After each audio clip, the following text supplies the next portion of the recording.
Hey, what's going on? Welcome back. In today's video we are just going to have a wee look at my name introduction. Now this was created entirely for free. It's something that you are very capable of doing, and it's using one plugin, and that is Sabre.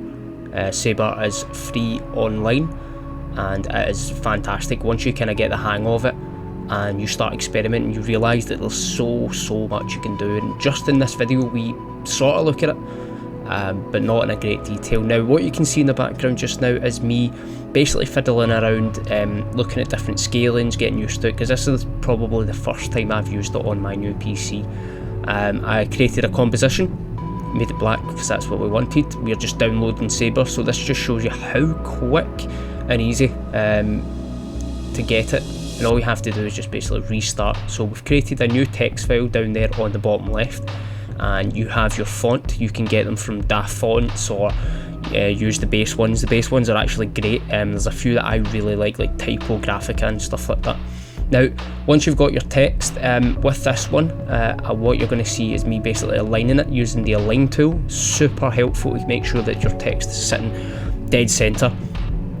And I am just fiddling around with the different options for your scales, bringing the text a bit closer together, as you can see with them hugging each other there, and basically overall that's doing is just taking away that kind of dead space. Although there is alignment, I didn't want that. I wanted it to be quite condensed.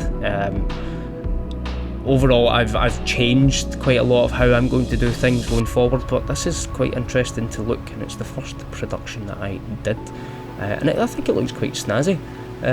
So yes, I have just changed my anchor point there. You can do it by pressing Y. I'm not going to go over great details.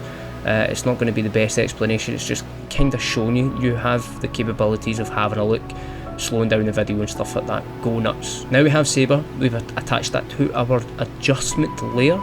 You can create that by right clicking on that area, new adjustment layer, and that'll create that file. Now you can see that it's created this really strange box. Now I think this is down to my project file, but all I did was hit the 3D icon for both of them, and it aligned it. So if you do have these issues, it's a case of troubleshooting. So you can see even I'm baffled by that. I'm like, have a look at this. I've then added in the motion blur just to give it that kind of hot look that we always like.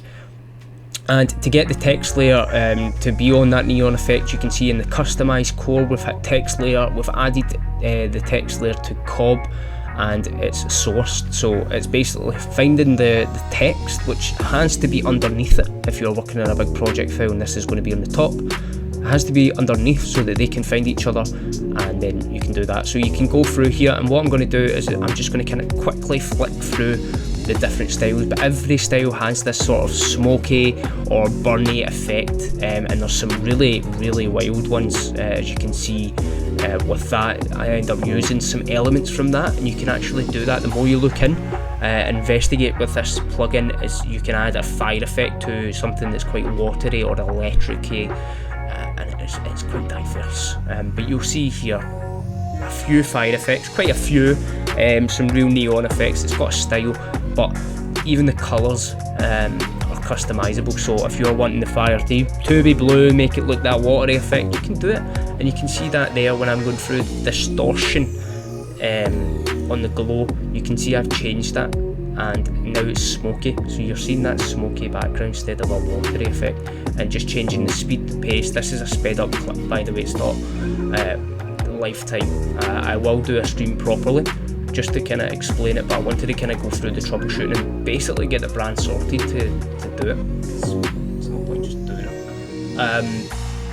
Overall, it does take time fiddling about and troubleshooting to fully understand it, but once you kind of get to this stage, this is using the end offset. You can see the end offset is highlighted using keyframes. If you literally just follow the clips, guys, I know it's a bit of a kind of do it for yourself, but I want to do a proper stream. I don't want to kind of spend time acknowledging it in this video. It's basically chatting over it so that you guys can see how this is made.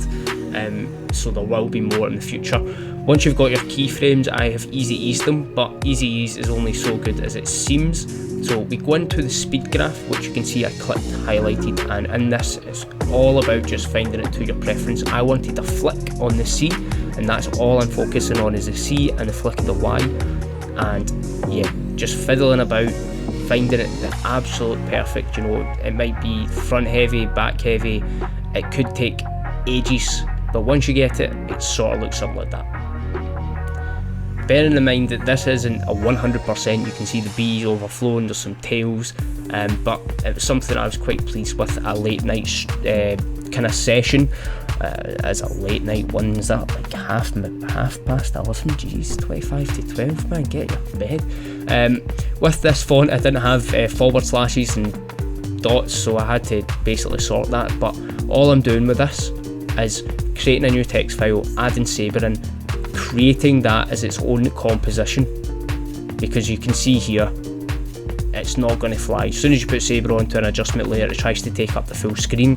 You can bring it in, but putting it into its own composition, so that's just going up to where this edit panel is, switching it over to compositions, and hey presto, this is me just flicking back and forth, getting my pastel colour that I really like. I think that glows really nice, and instead of doing the offset, I've done mask evolution, so it gives off that constantly glowing, that welcome in sort of effect, and it's really nice. This is sped up at 700%, so you can see that it's not going to be that fast, but really enjoyable, guys. It's such a simple plugin, but it has so much you can do with it.